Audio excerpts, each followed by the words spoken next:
Hello, everyone, and welcome to another episode of the Art of Prevention podcast.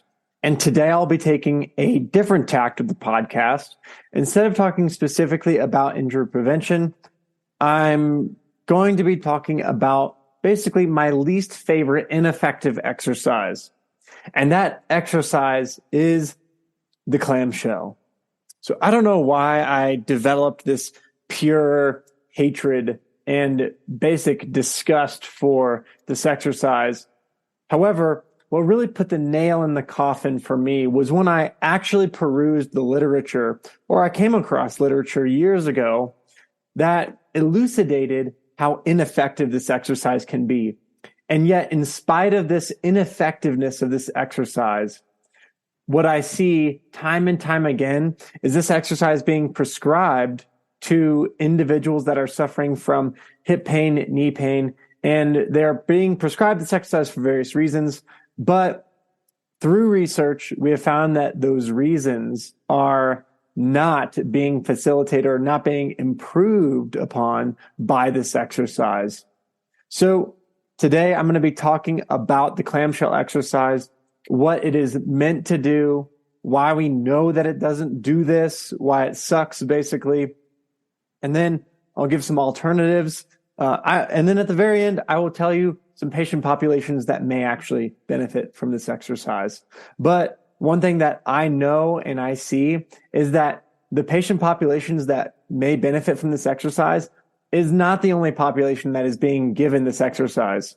So if you're a clinician or you're a coach and you're okay with the status quo and just doing things the way that you've always done them, don't listen to this don't listen to this interview or don't listen to this podcast.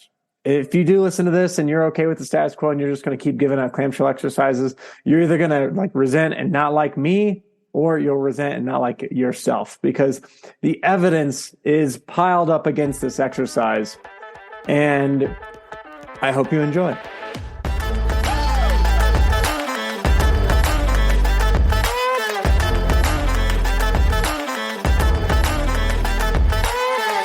So the first question that needs to be answered is, what is the clamshell exercise? So the clamshell exercise is a classic exercise. I think that, you get taught it like the first day of PT school or something like that. I don't know. But that's what it seems like. It's the most basic exercise in basically the entire realm of conservative musculoskeletal rehabilitation. And how you perform this exercise is you lie on your side, and you have your knees bent to about a 90-degree angle, and then you simply rotate the top knee upwards. Now, there are many variations of the clamshell exercise, and it is indeed a variation of this clamshell exercise that I give to my patients. However, it's the opposite, basically, of how it's traditionally done. So when you're lying on your side, the clamshell exercise is strengthening, quote unquote, strengthening the top leg by raising and rotating that knee upwards. Now, what is this exercise meant to be doing is question number 2. This exercise is supposed to strengthen the hip abductors, so the muscles on the outside and back of the hip, namely the gluteus medius and the gluteus minimus. Okay, so that is what we're supposed to be doing with this exercise, strengthening gluteus medius and gluteus minimus. Now we can talk about why this exercise sucks, because there's actually a decent amount of high quality evidence that shows that this exercise does not do what it's supposed to do. And even if it were valid in doing what it was, quote unquote, supposed to do, then it honestly still wouldn't be an ideal exercise choice, an ideal exercise prescription for many individuals. And we're going to talk about many of those reasons now. So why does it suck? Well, frankly, it just doesn't activate those muscles. It does not activate the gluteus medius, and it does not activate the gluteus minimus. And I have 2 studies that show this. The first study that I want to talk about is by Moore et al. In 2019. And this study actually utilized indwelling needle electrodes to measure the electrical activity of the muscles in question. And not only did they measure the activity of the muscles, but specific segments of those muscles. So they actually looked at the anterior bundle of the gluteus medius, the middle bundle, and the posterior bundle of the gluteus medius. They also did a subsequent study on the gluteus minimus, looking at the anterior and posterior bundles respectively. And they compared the clamshell exercise to 5 other exercises. So 6 exercises total. Those exercises included the clamshell, obviously, but also the run man, abduction in lying, abduction and extension in standing with a resistance band, as well as the single leg bridge and the single leg squat. And they wanted to see what are the best exercises for targeting these all important hip abductors. And we'll talk about the importance of the hip abductors near the end of this episode. And what they found with this study, a really cool study with high amounts of internal validity. Like, what are we measuring? We're measuring the electrical activity, and if this quote unquote activates the glute med and the glute min. They found that when we're looking at especially the anterior or the front bundle and the middle bundle of the gluteus medius, the clamshell exercise basically doesn't even show up on the graph. Let me say that again. The clamshell is almost zero activation. If you want the specific numbers, 3% maximum voluntary isometric contraction of the anterior segment, 3% out of 100, okay? 13% maximum voluntary isometric contraction of the middle segment, and then 23% of the posterior segment. So a small amount of MVIC, maximum voluntary isometric contraction, was defined in a separate study at 40%. So that's a small amount. That's like the lowest criteria for this actually activating a muscle. And we found that this clamshell exercise didn't even hit near 40%, barely even hit halfway to a normal amount of activation in these studies. So we know what's going on in these studies. It's not like something crazy is happening, and we just know that it's not working.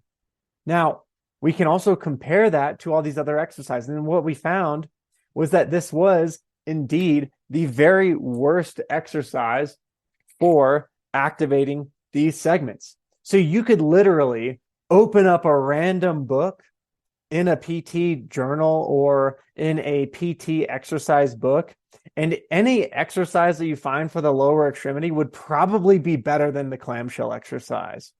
So if we look at the running man exercise where you're standing on one leg and then literally just flexing it and extending the other hip, that's better. Literally just lying on your side with a straight leg and lifting up that straight leg is better. Standing up and then pushing your leg to the outside is better.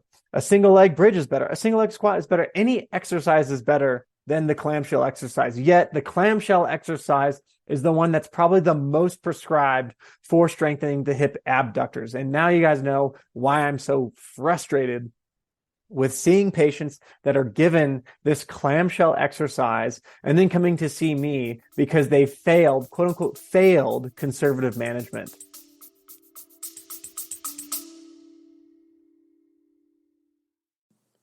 I hope that you're enjoying this episode of the Art of Prevention podcast.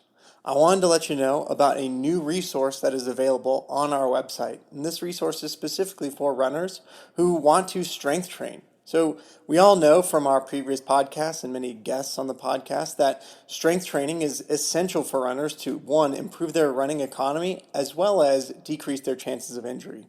For being an awesome listener to this podcast, all you have to do is go onto our website and click on the sports icon and then go down to running, and you'll see that PDF pop up, Strength Training for Runners. And for being an awesome listener, I'm giving a 20% discount if you type in podcast in all caps at checkout. This PDF I hope will help out a bunch of people and get more runners into the weight room with the right types of programming. And I hope you enjoy the rest of this episode.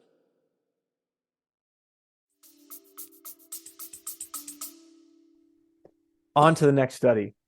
So in 2020, the Damian Moore and his team they said, well, let's not look at this really small sample size with high internal validity. Let's now do a systematic review of randomized controlled trials. They're not randomized controlled trials because they're just measuring activity. So systematic review and meta-analysis, looking at papers that are trying to establish if these exercises actually activate the muscles that we are quote unquote targeting. So in this study, they looked at 10 papers that measured the activity of the gluteus medius and the gluteus minimus with these exercises. And they found yet again across 10 papers that the clamshell exercise still sucks. So it still does not get the activation required to actually strengthen the muscles that we are trying to quote unquote target or quote unquote isolate with the clamshell. So we know from small sample sizes that are really good, we really know what's going on, to larger studies, systematic reviews and meta-analyses even that compile many of these articles together. And we still find that even with these higher level and more gold standard research criterion, that it's not working. It's just not doing what we would like for it to do. Now, from a theoretical standpoint, there are also detractors or negatives to the clamshell exercise. One of those negatives is that this is an open chain exercise. So the difference between open and closed chain is basically support points. So when I'm lying on my side and I'm lifting up or rotating that knee upwards, it's open chain. So in this scenario, I'm using, theoretically, the glute med and glute min segments to, in an open chain fashion, rotate my knee upwards. But the way in which we actually utilize these muscles to protect areas like our knee or our ankle or our hip itself is actually in closed chain. So it's actually the opposite of this exercise. So when do we need these hip abductors? Well, we really need it when we're walking, when we're running, and we need it when we're pivoting. So when our foot is on the ground, that is when we need to be able to utilize the gluteus medius and the gluteus minimus. And when our foot is on the ground, this now turns from an open chain exercise to a closed chain exercise.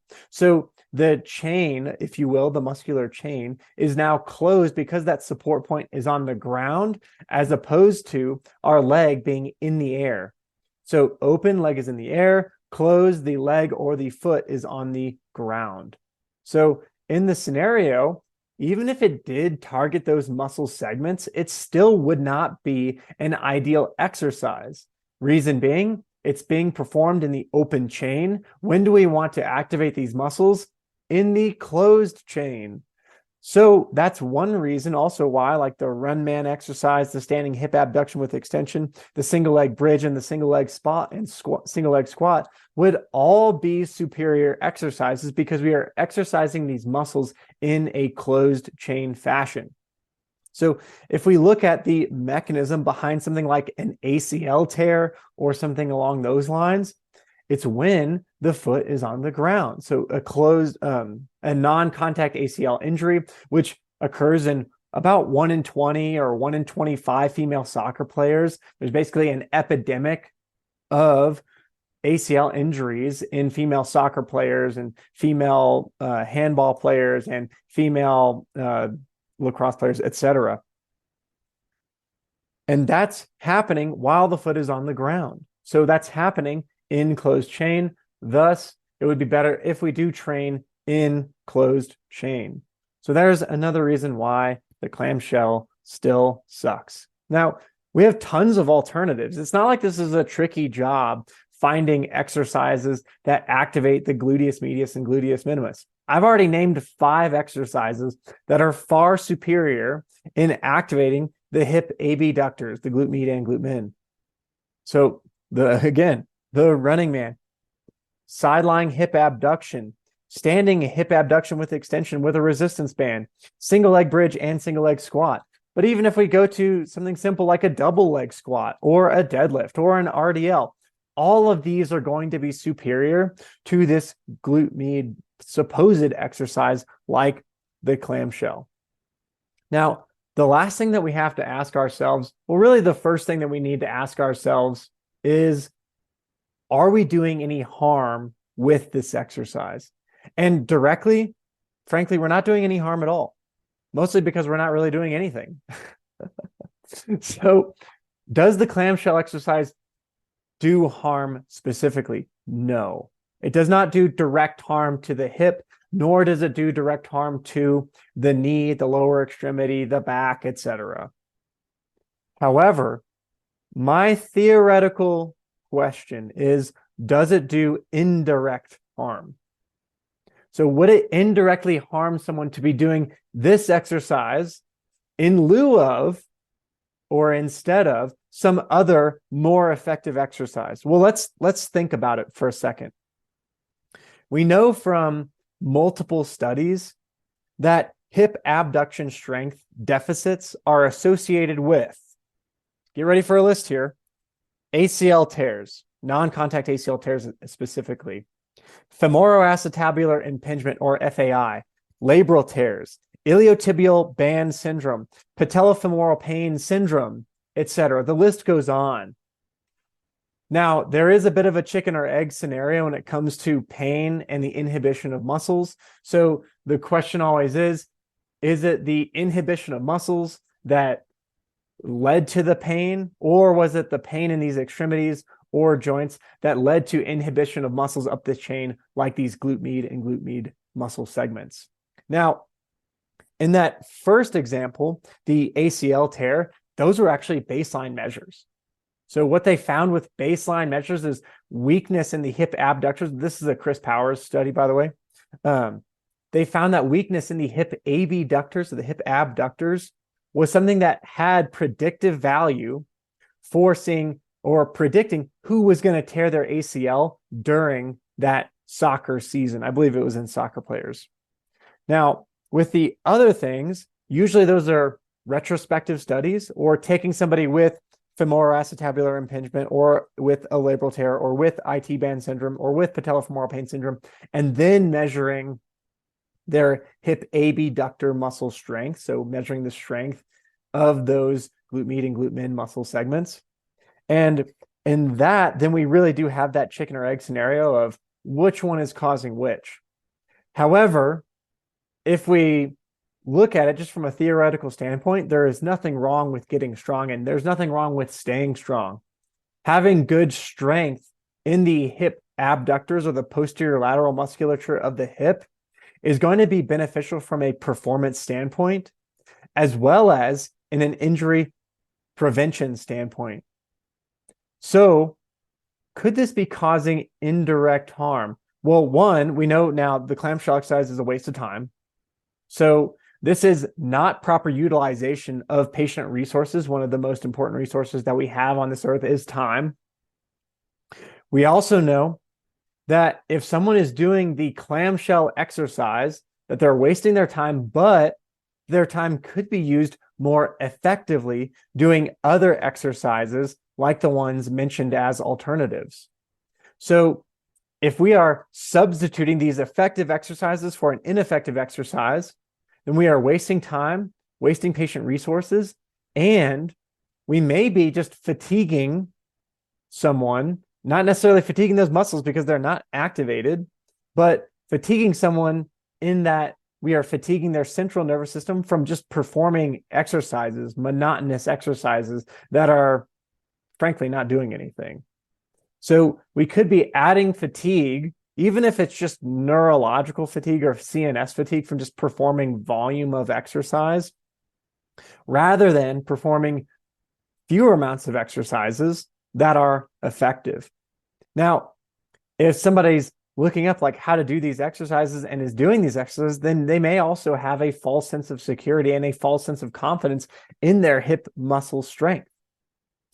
So in that scenario, they may go out and do a lot of things like running, jumping, pivoting sports, etc., thinking that they've done the necessary things to strengthen the posterior lateral hip muscles, when in fact, they've actually just been wasting their time and may still just have that weakness in the posterior lateral hip muscles, which can actually lead to a ton of frustration amongst patient populations.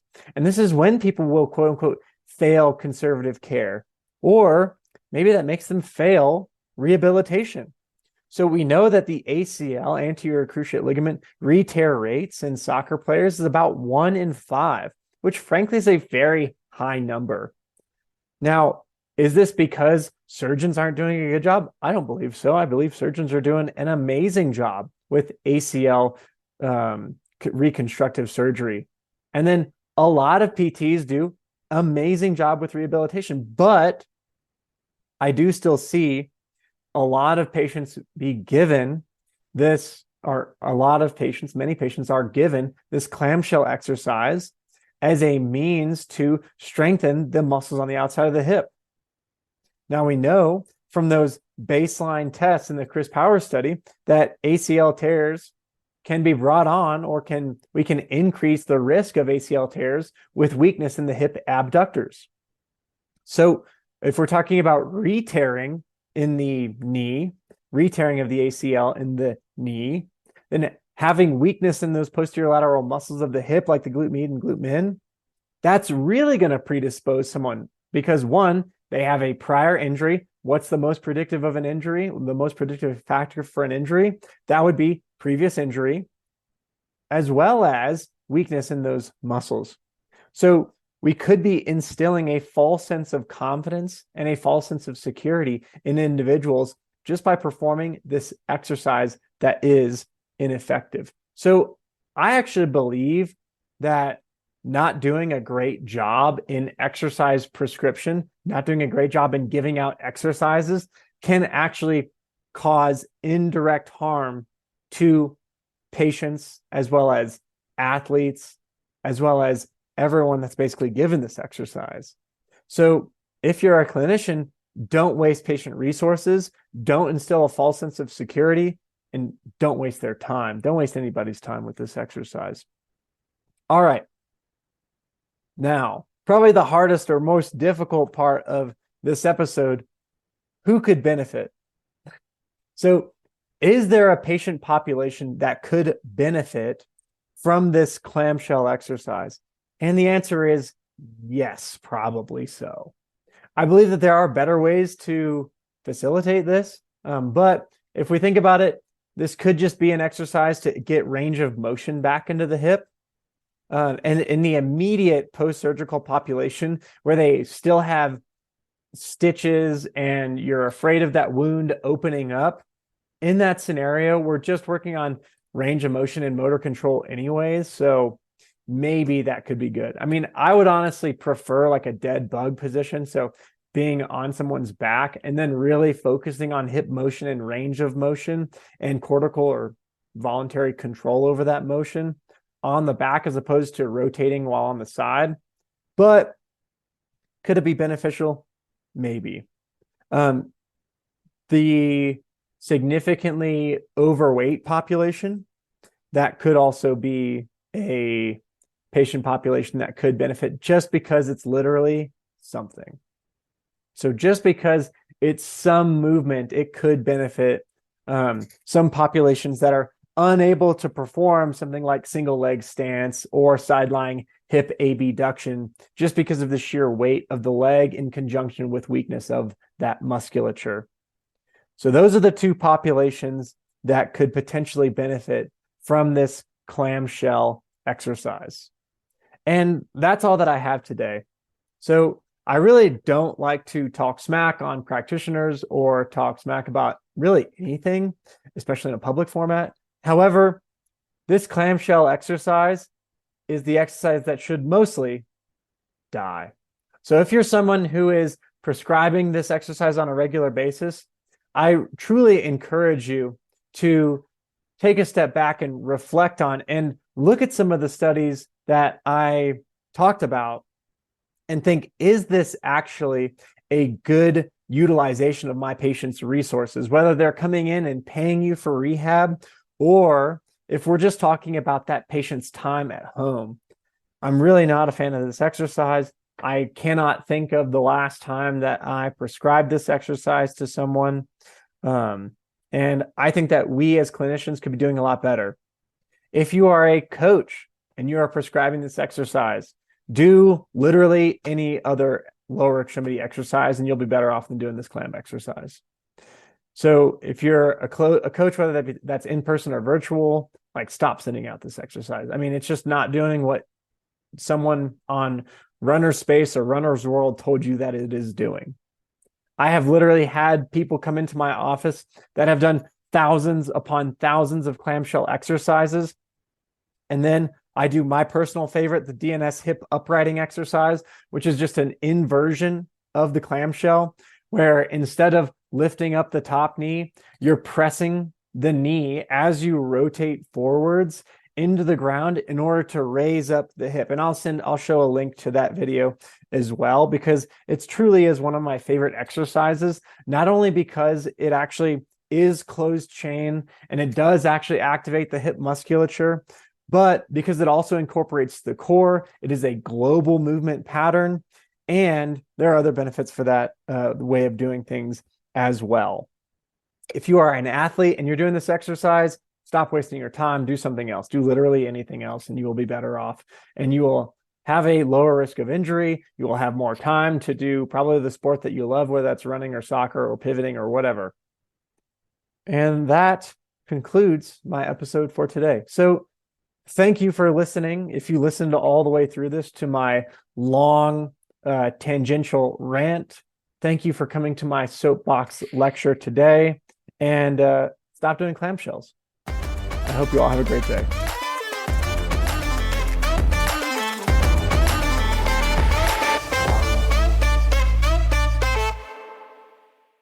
I hope that you enjoyed this episode of the Art of Prevention podcast.